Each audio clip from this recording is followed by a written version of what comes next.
কিন্তু আমার মনে হয় না যে আমরা তো আর এতটা ক্ষমতা সম্পন্ন না। এটা জলসম্পদ ভবন আছে, সেই জলসম্পদ ভবনের যদি গাইডলাইন আসে যে ডানকুনি মিউনিসিপ্যালিটি কেন অন্যান্য মিউনিসিপ্যালিটি যে টোটাল সারা রাজ্যে যা মিউনিসিপ্যালিটিগুলো রয়েছে, যে তারা যদি এনওসি দিলে যদি তাদের সুবিধা হয়, সুইডের পারমিশন যদি পাওয়া যায়, তাহলে কোনো অসুবিধা হবে না। আমরা চাইবো যে সরকার এই বিষয়ে মানে একটা দিক নির্দেশিকা দিক, আমরা সেই ব্যবস্থা নিতে প্রস্তুত আছি। তো পৌরসভা তো এদেরকে সুইডের পারমিশন করে দিতে পারবে না। তাহলে আশা করব যে যাদের এখনো পর্যন্ত এনওসি নেওয়া হয়নি বা সুইডের পারমিশন নেওয়া হয়নি, সেই যে সমস্ত দাদা ভাইরা যারা বিজনেস করছেন, আমি আশা করব তারা খুব তাড়াতাড়ি এই পারমিশনগুলো করিয়ে নিন। যাদের পারমিশন নিলে তো জল টেস্টের রিপোর্ট পাওয়া যাচ্ছে না, তাদের তো সবকিছুই ব্যবস্থা করতে হবে। আনুষঙ্গিক জলের টেস্টিং রিপোর্ট, জলের আপনার সুইট পারমিশন, যা যা পারমিশন, সমস্ত পারমিশন নিয়েই মানুষকে কিন্তু জলটা খাওয়ানো উচিত। কেন পানীয় জল থেকে অনেক কিছু সমস্যা হতে পারে যদি খারাপ জল থাকে। তাই যারা বিজনেস করছেন তাদের কাছে অনুরোধ করবো, আপনারা মানুষকে পানীয় জল দিচ্ছেন, আপনারা কিন্তু নিশ্চিতভাবে পরিশ্রুত পানীয় জল দিন, যাতে তারা পান করে অর্থাৎ জল খেয়ে যেন অসুস্থ না হয়ে পড়ে। সেই ব্যাপারটা কিন্তু আমি তাদের উপরেই ছেড়ে দেব। তারা যেন সেসব কাগজপত্রগুলো করে নেন এবং টেস্টিং রিপোর্ট যেন সাথে থাকে। এবং ডানকুনি পৌরসভাকে যদি সরকার গাইডলাইন বেঁধে দেয়, যদি বলেন যে হ্যাঁ এই গাইডলাইনে আপনারা এনওসিটা দিতে পারেন, নিশ্চিতভাবে আমি সেটা ডানকুনি পৌরসভা সেটা করে দেবে। দেখুন, পৌরসভার হচ্ছে মানুষ বলছে, নিশ্চিতভাবে আমরাও শুনতে পাচ্ছি, কিন্তু আমরা চাইবো, আবার বলছি, যে সমস্ত দাদা ভাইয়েরা যারা এই বিজনেস করছেন তারা যথাযথ কাগজপত্র তৈরি করে পরিশ্রুত পানীয় জল তারা যেন মানুষকে দেন। যদি না করে আপনারা কি পরিদর্শন করবেন? সংশ্লিষ্ট দপ্তরকে আমরা জানাবো। স্বপ্নের প্রকল্প ছিল জল জীবন জল মিশন, প্রত্যেক বাড়িতে পানীয় জল পৌঁছে দেওয়া। সেই প্রকল্প তদানীন্তন যে সরকার ছিল তৃণমূল আমলে, সেই পৌরসভার সেই সরকারের সুবিধা এসেছিল, কিন্তু সেখানেও কাটমানি নয়ছয় হয়েছে। কারোর বাড়িতে পানীয় জল এখন অব্দি পৌঁছানো হয়নি, এরা দেরি করেছে। আর এই যে ব্যাঙের ছাতার মতো যে জলের প্ল্যান্ট গুলো গজিয়ে উঠেছে বলছেন, এটা প্রত্যেকটাই গজিয়ে উঠেছে তৃণমূল আমলে। আর তৃণমূলের ট্রেড লাইসেন্স দিয়ে রাত ব্যবসা করছে। প্রত্যেককে জিজ্ঞাসা করুন, তৃণমূল পৌরসভা পরিচালিত ডানকুনি পৌরসভার প্রত্যেকের কাছে ট্রেড লাইসেন্স আছে। জলের ট্রেড লাইসেন্স, জলের ব্যবসার ট্রেড লাইসেন্স পৌরসভা দেয় কি করে? সুতরাং গাফিলতি ওরাই করে গেছে। ওরা এখন সাফাই গাইছে, সাধারণ মানুষকে বোঝাতে চাইছে। ফুড ডিপার্টমেন্ট বা সুইট থেকে যেটা বন্ধ করা হয়েছে, ওরা ওদের কাজ করছে। আগেও করতে এসেছিল, যেহেতু তৃণমূল সরকার ছিল করতে পারেনি, করতে দেওয়া হয়নি, টাকা পয়সা নিয়ে আবার চালু করে দেওয়া হয়েছিল। কিন্তু বর্তমান সরকার অত্যন্ত স্ট্রিক্ট, কোন রকম বেআইনি কাজ কারবার বরদাস্ত করা হবে না। আর এই তৃণমূল পরিচালিত পৌরসভায় যে চেয়ারম্যান আপাতত বলছেন আপনারা, তিনি থাকাকালীন এইসব জলের প্ল্যান্ট গুলো ডানকুনিতে তৈরি হয়েছে এবং ওনার চোখের সামনেই হয়েছে, ওনার এলাকাতেই রয়েছে প্রচুর। ওনার তখন নজর পড়েনি, এখন বন্ধ করা হয়েছে। মানুষ ক্ষিপ্ত হয়ে উঠছে বলে এখন উনি এই কথা বলছেন। ওনাদের মদতেই এই প্ল্যান্ট গুলো গজিয়ে উঠেছে প্রত্যেকটাই। আপনারা জানেন যে ইতিমধ্যেই আমরা যেটা লাক্সকোজির ওখানে একটা জায়গা কিনেছি, সেটার ডকুমেন্টস আপনাদের দেখিয়ে দিতে পারি। যেটা আমাদের 74 কাঠা জমি কেনা হয়েছে, সেখানে বাউন্ডারি ওয়াল কাজ করা চলছে এবং সেখানে প্ল্যান্ট বসানোর জন্য সেই কাজগুলো অলরেডি কাজ শুরু হয়ে গেছে। তার মধ্যে থেকে যেমন এই ওয়ার্ক অর্ডার আপনারা দেখতে পাচ্ছেন যে এই কাজটা চলছে, অনেকটা কাজই হয়ে গেছে এবং আরও একটু বাকি আছে, প্রায় 35% বা 40% কাজ বাকি আছে। সেই কাজটা সম্পূর্ণ হলে প্ল্যান্ট বসলে আমরা ওইখানে ওই জায়গাটা ইউজ করতে পারবো। এবং তার সাথে সাথে আমি বলি যে আমরা যেটা 74 কাঠা জমি কিনেছি তার এই হচ্ছে রেজুলেশন, ঠিক আছে? যে আমরা জমিটা কিনেছিলাম, যেটার বোর্ড রেজুলেশন করে আমরা ওই জমিটা কিনি। তা অনেকেই বলছে যে ওখানে কেন ফেলা হচ্ছে না। আপনারা ইতিমধ্যেই জেনে গেলেন যে আমরা ওখানে কাজ করছি সরকারিভাবে, ওইখানে প্ল্যান্ট বসানো হবে এবং বাউন্ডারি ওয়াল এবং ফিলিং হয়ে ওইটা একটা কাজের উপযুক্ত জায়গা তৈরি করতে সময় লাগছে, যেহেতু বর্ষার সময় এবং ইলেকশনের সময় প্রায় 1.5-2 মাস কাজ ওরা বন্ধ রেখেছিল, যার জন্য কাজটা একটু সময় লেগে যাচ্ছে। আগামী দিনে আশা করব যে খুব তাড়াতাড়ি কাজটা সম্পূর্ণ হবে। আজকে অ্যাসিস্ট্যান্ট ইঞ্জিনিয়ারের সাথে এক্সিকিউটিভ ইঞ্জিনিয়ারের সাথেও কথা হয়েছে আমার এমইটির, তা ওনারাও চেষ্টা করছেন যত তাড়াতাড়ি সম্ভব কাজটা শেষ করার। কিন্তু তারপরেও এজেন্সির যেটা কথা যে আমরা কোনো পেমেন্ট পাচ্ছি না, ম্যাডাম যদি আপনি আপনার দিক থেকে একটু বলেন, যদি আমরা পেমেন্টটা পেয়ে যাই আমরা কাজটা আরও দ্রুত শেষ করতে পারবো, এটাই এজেন্সি বলেছেন। এবং এমএডির সঙ্গে যেটা কথা হয়েছে, যেহেতু এমএডি ওয়ার্ক অর্ডারটা দিয়েছেন এবং সমস্ত কিছু দেখভাল ওনারাই করছেন। দেখুন, প্রথমে বলি, কাটমানি সরকার চলছিল এতদিন পশ্চিমবঙ্গের বুকে, প্রত্যেকটা জায়গায় কাটমানি, জাল জুয়া চুরি হয়েছে।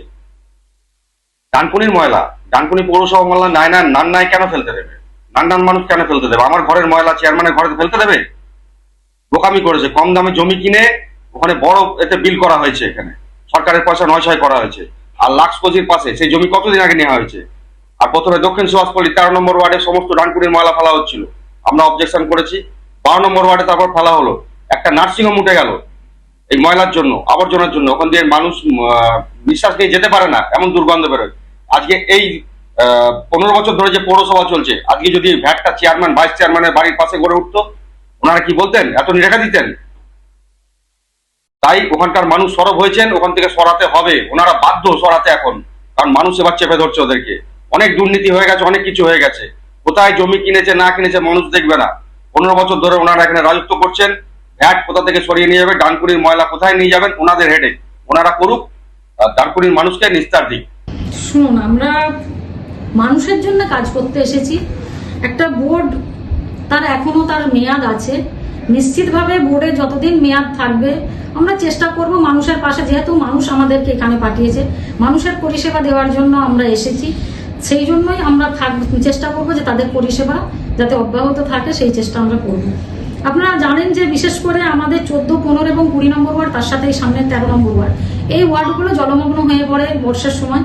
এবং তার সাথে সাথে এনএইচ এর যে সমস্যা, সেটা আপনারা জানেন। ইতিমধ্যে আমাদের এনএইচ এর কাজ, মানে সাইডগুলো আমাদের কাটা হচ্ছে দুপাশে, যে নয়নজুলিগুলো।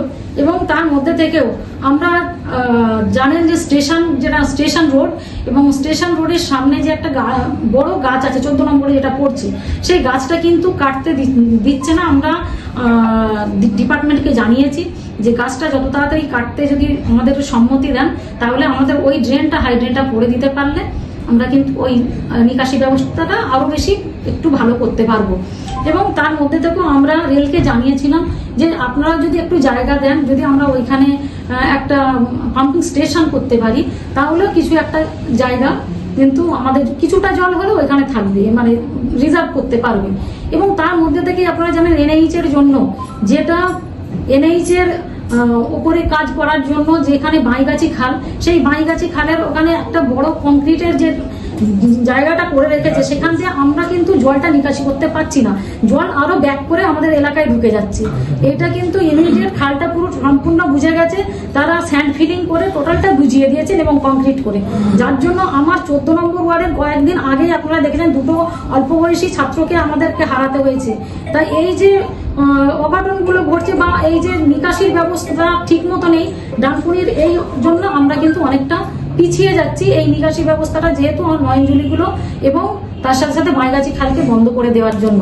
তাই আমরা যে ভেতরের যে ড্রেন আমাদের রেল ফ্যাক্টরির ভিতরে, সেই ড্রেনটা ইতিমধ্যে আমরা কমপ্লিট করেছি, আর হাইড্রেনগুলোও চলছে।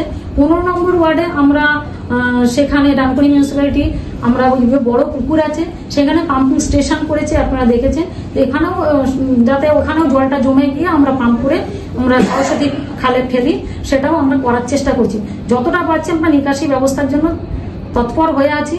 এবং বৃষ্টি যখন হয়, আপনারা দেখেন মুষলধারে যখন বৃষ্টি হয়, অতিরিক্ত বৃষ্টির ফলে যেখানে জল জমে যায়, আমরা যথেষ্ট পরিমাণে আমরা কিন্তু পাম্প বসাই, পাম্প বসিয়ে আমরা সেই নিকাশিটা যত তাড়াতাড়ি জলটা ফেলা সম্ভব হয় সেই চেষ্টাটা আমরা করে যাচ্ছি।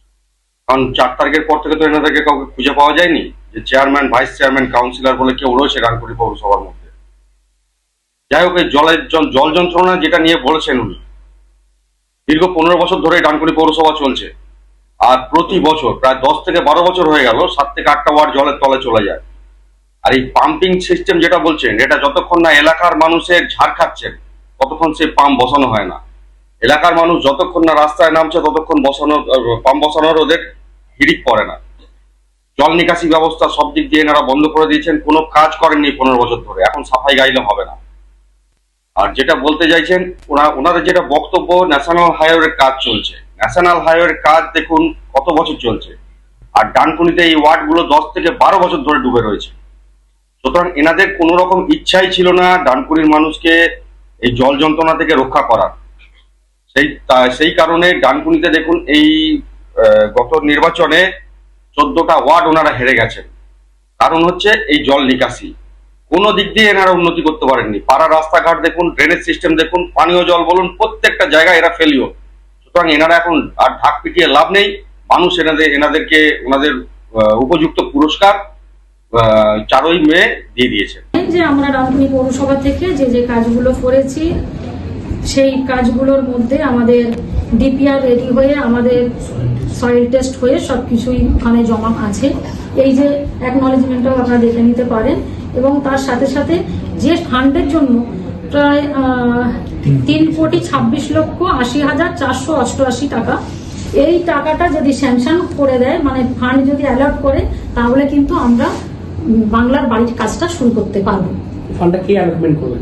এটা ডিপার্টমেন্টে অ্যালট করবে, যার জন্য ডিপার্টমেন্টকে পাঠানো হয়েছে। ডিপার্টমেন্টের কাছে সমস্ত কিছু ডকুমেন্টস জমা করা হয়েছে এবং আমাদের যা অ্যালটমেন্টের যে টাকাটা হবে সেটা হচ্ছে 3,26,80,488 টাকা।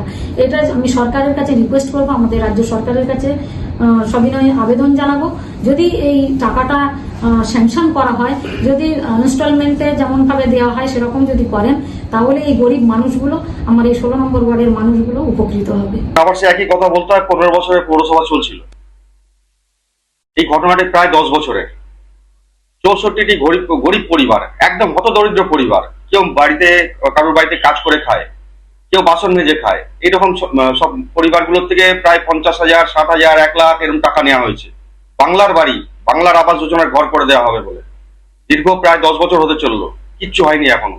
একটা জমি কেনা হয়েছিল, এমন জায়গায় জমি কেছিল সেই জমি রাস্তা নেই, আর রাস্তা ছাড়া সেখানে প্ল্যান পাস হলো কি করে? আর প্ল্যান পাস না হলে সেখানে পর্চা হলো কি করে? পর্চা থেকে এই যে পর্চা করা হয়েছে বলছে নামে নামে পর্চা হয়েছে, এতদিন দেখাননি কেন? ওনাদের পৌরসভাকে ডেকে বারবার, এই ঘটনাটা পুরোটাই আমি জানি, আর এই ঘটনাটা নিয়ে তোলপাড় হবে ডানকুনি, এটাও আমি বলে দিচ্ছি।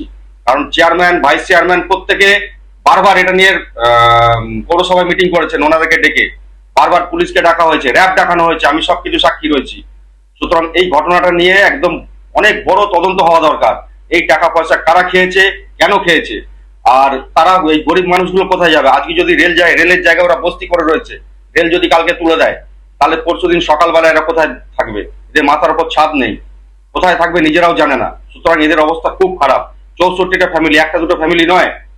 বারবার আমরা আবেদন করেছিলাম, বিশেষ করে আমি পৌরসভাকে বারবার জানিয়েছিলাম, কিন্তু কোনো কর্ণপাত করেনি। ওনাদেরকে ভুল ভাল মানে ভয় দেখিয়ে কেস দিয়ে, পুলিশ কেস দেওয়া হয়েছিল সেই সময়, সবই ঘটনা আমি জানি। সুতরাং ওনাদেরকে আবাস যোজনার ঘর ওনাদেরকে করে দিতে হবে, কোনো এক্সকিউজ আমরা শুনবো না।